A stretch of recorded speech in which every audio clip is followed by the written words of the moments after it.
Pwede po ba natin? Yes, go ahead. Miss Lovely, nakapagsumpa ba kayo kanina? Okay po. So Miss Lovely, kanina po kasi sabi ni Sir Jeng, yung isang parusa nga ay pinalalabas sa kapihan. So, pwede nyo bang ikwento yung parusang ginawa sa sister nyo na pinalabas sa gate, tapos paluhod na pinalakad papunta sa bahay ni Senyor Aguila? Hello po, Madam Senator. Yung kapatid ko po is minor po. 12 years old po siya. Running 13 po yung ikinasal siya ni Senyor Aguila. Ako mismo witness kasi ako yung kasi yung seremonya para pong kasal, inilalakad yung babae patungo sa lalaki, tapos naghihintay sa dulo si Senyor Aguila. Yung pong mangyayari sa seremonya. Tapos ako po yung sa kabila, sa kapatid ko, tapos ang kabila ko po yung parents ko.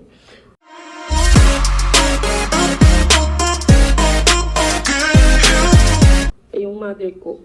Tapos nung hindi siya nagpagalaw ng husband niya, kasi may gusto siyang ibang lalaki, tapos hindi yung ang ibinigay ni Senyor Aguila. Ibang lalaking ibinigay sa kanya, tapos hindi niya kilala. Tapos hindi siya nagpagalaw sa kanyang husband na ibinigay ni Senyor. Pinatawag siya, pinaulit-ulit siyang pinatawag, pinapagalitan ni Janet at ni Rosely Ahok po. Asani ko, paulit-ulit siyang pinapagalitan, tapos pagdating niya sa bahay, iiyak siya. Sabi niya, ayokong gawin yun kasi hindi ko yung maling tao na may pilitan lang ako. Tapos yung mother ko po iyak ng iyak, tapos nangyari yung lahat na ikinasal ni Senyor Aguila na minors po, binalabas sa gate. Yung malaking gate namin po, nung unang gate po namin, hindi na ngayon na gate po. Tapos malaki po yung pader, hindi namin makikita yung mga bata kapag hindi kami lalabas. Tapos gaganon po sila, kakalampagin po nila yung gate na papasukin nyo kami kasi gabi at umuulan. Lahat ng bata po minor siya nandun sa labas.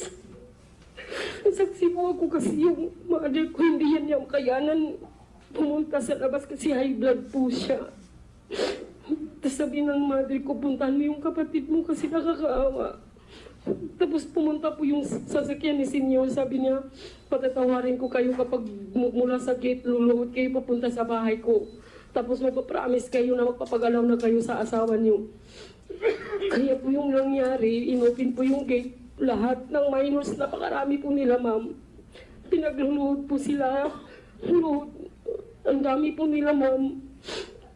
Nagluhod po sila, tapos yung pong daan is lubak-lubak po, mabato po kasi hindi po simentado. Pumunta po sila doon sa bahay ni Senyor Aguila, nagsasabi sila, Senyor, hindi na kami iuli, papayag na kami sasabihin niyo, magpapagalaw na kami. Kaya yung nangyari, ma'am, nabuntis yung kapatid ko. 2 beses po siyang buntis, tapos nag-miscarriage po siya. Nung pangalawang miscarriage po niya ay mantik na siyang mamatay.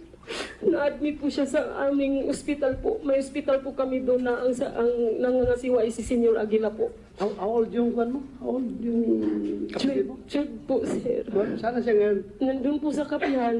Kapihan? Yes po. Nung una gusto niyang bumaba. Nung bumaba na ako, sir, sabi ko, ate, huwag ka munang bumaba kasi may sakit yung father namin, sir. Wala nang mag-aasikaso sa father natin kapag Senyor Aguila, ka.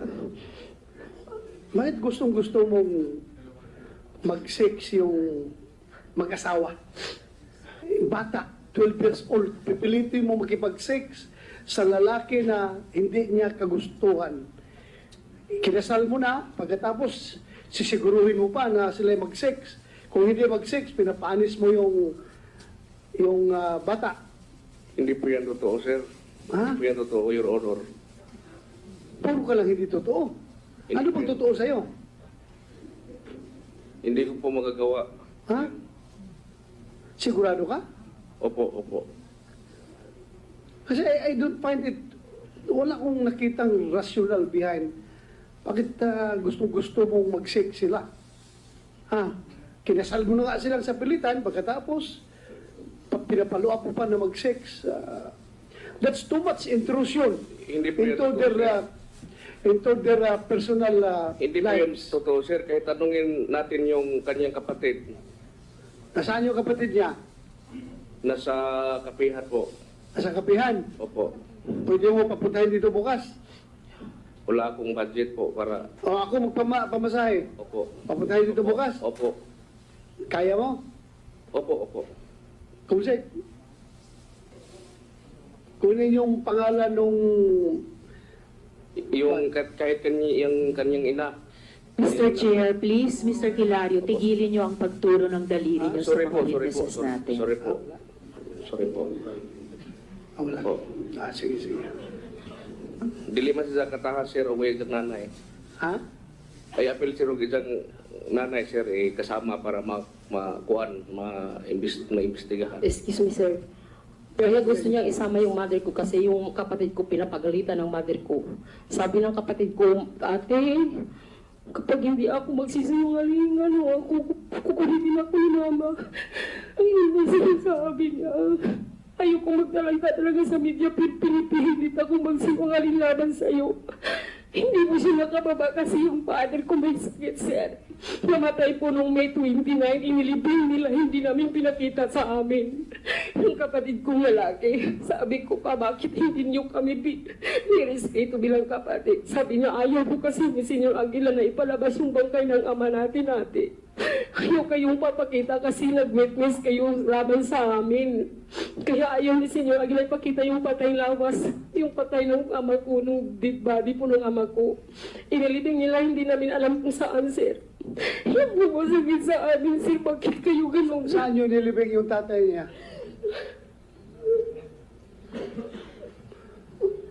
Saan yun nilibing?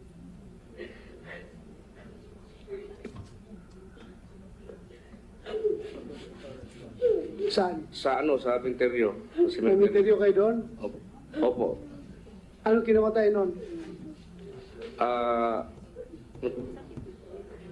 May sakit sa baga po, sir. Sakit sa baga? Oh. Ano po, sir? Ako, nung bumaba ako, sir, yung pera po na nung inipon ko po, nung bumaba kami, nakatrabaho yung husband ko sa jail po, sir. Pag uwi po niya, may pera po kami. Kasi gusto ng husband ko na magprenda kami ng magkopa kami ng bahay kasi yung bahay namin ibininta. At yung 40% ibinigay namin ni Senyor Aguila kasi yung pong utos niya. Para mapakinabangan namin yung bahay kasi lulubog na po ang mundo. Ang titira lang is yung kapihan. Mas mabuti yung ibinta na lang namin yung bahay para mapakinabangan namin. Tapos yung 50% kinukuha mo? Yes po. Binenta lang bahay? Tapos nung bumaba na ako, sir. Sandali lang, sandali. Yes po. Ano, kinukuha mo? Hindi po, sir. Ha? Sino kumuha ng 40%? Sa kanya po mismo. Yung mismong mother ko po, nagbigay din nung ibininta yung lupa namin sa Nueva Estrella po. Binigyan siya po mismo kaharap ng mama ko. Binigay yung 50,000 po. At Mr. tapos Chair. nung ma'am, nung bumaba ako, sinabihin ko yung father ko na gusto mo bang magpagamot? Sabi niya, gusto ko talaga. Kasi matagal akong naging isang anak. Kasi nasundan ako ng kapatid ko, si 3rd college na po, sir. So yung kapatid ko po talaga wish come true ko po na magkapatid ako ng babae. Tapos nung bumaba ako, sabi ko sa father ko, close talaga kami. Alam ng mother namin na nagtabla kong kapatid na lalaki na mahal namin yung father namin kasi mabait po siya kahit kailan hindi kami sinigawan o po. Kaya nung sabi niya gusto ko magpa-opera na may pera ka pa dyan, kababago mo lang bumaba. Tapos gagawin natin yan ng paraan. Hanap ako ng pera, makapagamot ka lang. Tapos kinausap ko yung doktor namin doon, si Dok Bimao na, pwede bumang tulungan kami. Sabi niya, sagutin ko lahat ng sa hospital. Yung konsumo na lang po, daw pong namin.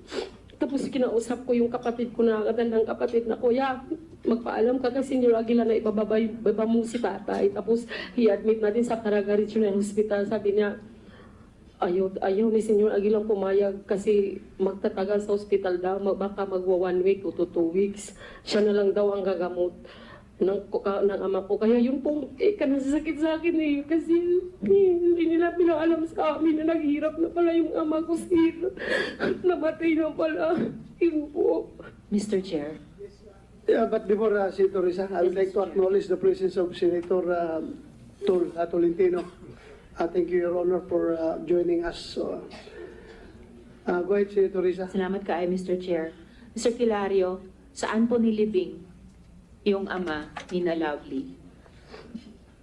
Sa ano po, sa sementeryo po. Aling sementeryo po?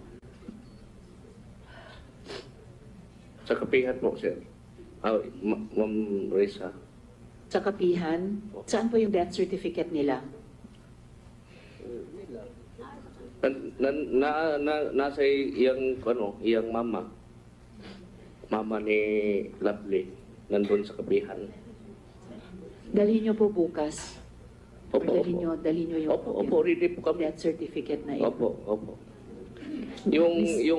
Sorry po. Yes, yung daliri po ninyo, Mr. Kilario. Sorry po. Ang tindi na ng pinagdusahan ng pamilyang ito at ng lahat ng mga pamilya ng mga batang ito. Please, wag nyo silang Opo. ituturo. Yung kanyang sinasabi po na hindi pinahospital. Pinahospital po.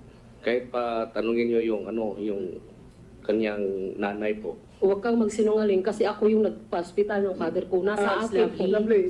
Sagot na lang. Nasa akin Sir, po, sir. share lang po. Sorry po. Ito ka sa akin. Nasa akin po, sir. Sige, anong ngayon, ano siya sabi mo? Ako po yung nagpa-hospital sa kanya. Kasi na one time po, nagsinungaling yung mother ko na magpapaluak po siya ng pension niya po. Kaya sabi niya, hindi po pwedeng iwan yung father ko kasi may sakit na. So isinama niya pababa. Pero ang inside po dun is, pinagamot ko yung papa po ko, pina-check up ko sa health specialist po. Pinatingnan ko yung puso niya, yung baga niya. Kasi yung dati, na-operahan siya sa baga niya, sir. Tapos yung baga niya pinatignan namin. Tapos yung findings ng doktor po is may po siya, tumor sa baga po. Tapos yung baga niya is po, infected na. Kaya mahirap na siyang maghinga po. Kaya ang advice mo ng doktor is i-admit ng Caraga. Tapos pagkabukas po, pinuntahan sila ng black van ni Senyor Aguila, tapos kinuha yung ama ko, ibanilig sa kapihan. Yung po Miss na- Lovely, yung black van na Sinundo po sinabi ni sila sa Jen barangay Binawi sa sa Tarok po matatanda, compound ng Surigao del Norte. Sinundo po sila. pinagsundo saan, ma'am? Yes po. At ibinalik po ng kapihan po yung ama ko. Magmula noon hindi ko na nakita. Ang nabilitaan kong inilibing na po. Yung ama ko, hindi naman nakita mo.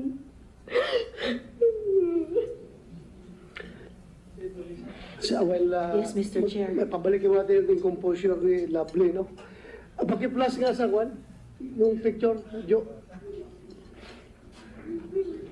Saka Mr. Chair, for the record lang Yes, at go ahead. this point, mamaya, tawag pansin yung isang sinabi ni Miss Lovely na yung tanging ospital dun sa Kapihan, si Senyor Aguila ang nagpapatakbo or namamahala.